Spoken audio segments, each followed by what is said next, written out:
கோவையில் இரண்டாவது நாளாக நடைபெற்றும் தாவேக வாக்குச்சாவடி முகவர்கள் கருத்தரங்குக்கு ஏராளமான கட்சி தொண்டர்கள் வருகை தந்துள்ளனர்.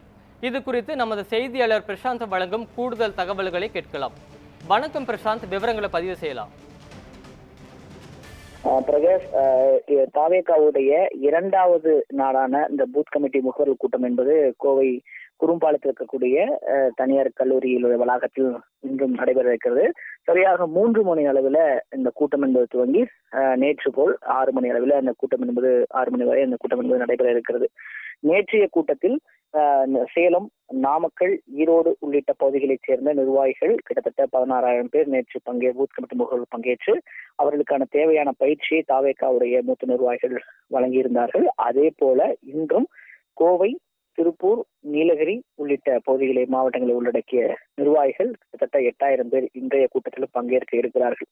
இந்த 2 நாள் பயிற்சி அரங்குல குறிப்பாக வரக்கூடிய 2027 தேர்தலுக்குள் வருகின்ற இருக்கக்கூடிய இந்த 10 மாதங்கள்ல எப்படியெல்லாம் பூத் நிர்வாகிகள் பணியாற்ற வேண்டும், மக்களிடத்தில் தாவேகாவுடைய கொள்கைகள் என்ன மாதிரியான மக்களுடைய அடிப்படை பிரச்சனைகள் இருக்கிறது என்பதெல்லாம் குறித்து தெளிவாக மக்களிடத்திலே பேசி அந்த பூத்தில் வாக்குகள் அதிகரிக்க வேண்டும், தாவேகா பக்கம் அந்த வாக்குகளை பெறுவதற்கான நடவடிக்கைகளை இந்த பூத் கமிட்டி முகவர்கள் ஈடுபட வேண்டும் என்ற தெளிவான ஒரு பயிற்சியை வழங்க இருக்கிறார்கள்.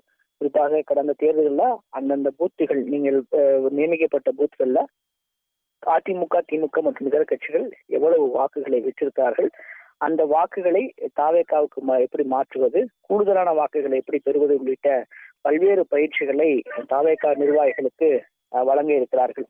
குறிப்பாக இன்றைய கூட்டத்தில் பங்கேற்பதற்காக குறிப்பாக தாவேகாவுடைய இந்த நான் குறிப்பிட்டது போல சேலம், ஈரோடு, அதே போல கோவை, திருப்பூர் உள்ளிட்ட பகுதியிலிருந்து நிர்வாகிகள் வந்திருக்கிறார்கள். இது மட்டுமல்லாது இன்றைய விடுமுறை தினம் என்பதன் காரணமாக இந்த கோவை, திருப்பூர் சுற்றி இருக்கக்கூடிய விஜய் ரசிகர்கள் மற்றும் விஜயை பார்ப்பதற்காக பொதுமக்களும் கூட்டமாக இந்த பகுதியிலே கூடியிருக்கக்கூடிய காட்சிகளை நம்மால் பார்க்க முடிகிறது. ஒரு பக்கம் SNS கல்லூரியில் அந்த கூட்டம் நடைபெறக்கூடிய அந்த கல்லூரி வளாகத்தில் மிகப்பெரிய அளவிலான கூட்டம் என்பது கூடியிருக்கிறது.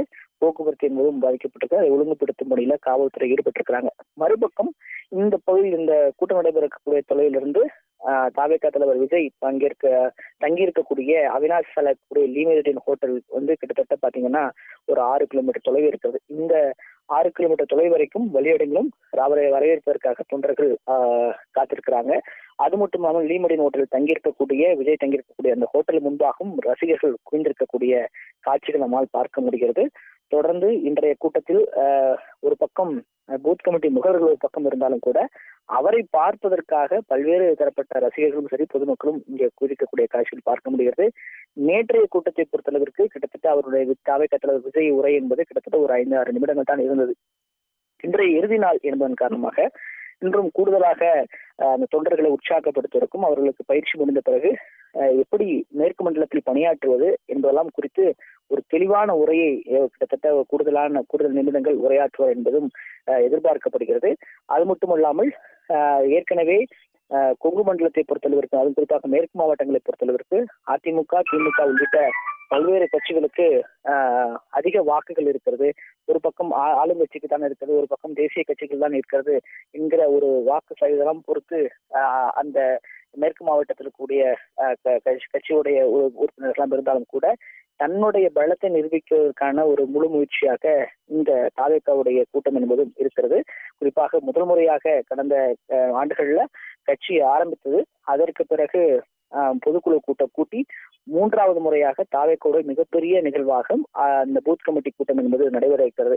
குறிப்பாக இந்த பூத் கமிட்டி கூட்டம் என்பது ஒரு கட்சி எந்த அளவிற்கு தன்னுடைய வாக்குகளை பெறுவதற்கும் வாக்குச்சாவடிகளில் எப்படியெல்லாம் பணியாற்றினால் வாக்குகளை பெறலாம் என்கிற ஒரு யுத்தியாகத்தான் ஒவ்வொரு கட்சிகளும் பூத் கமிட்டி முகவர்களை நியமித்து அந்த வாக்குகளை பெறுவதற்கான விஷயங்களை செய்யறாங்க. அதே போல இந்த தாவேகா நாங்கள் ஆட்சிக்கு வருவதற்காக அந்த பூத் கமிட்டியை எந்த அளவிற்கு ஸ்ட்ராங்காக நாங்கள் எடுத்து வைப்போம் என்பதை வலியுறுத்தி கடந்த நாட்களில் தீவிரமாக பணியாற்றி தற்போது பூத் கமிட்டியின் முகவர்களை நியமித்து குறிப்பாக மேற்கு மாவட்டங்களில் தன்னுடைய பலத்தை காமிப்பதற்காக தற்போது இந்த பணியை செய்திருக்கிறாங்க.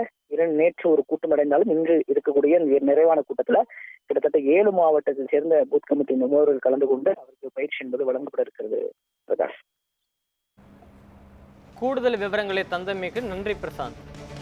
வணக்கம்.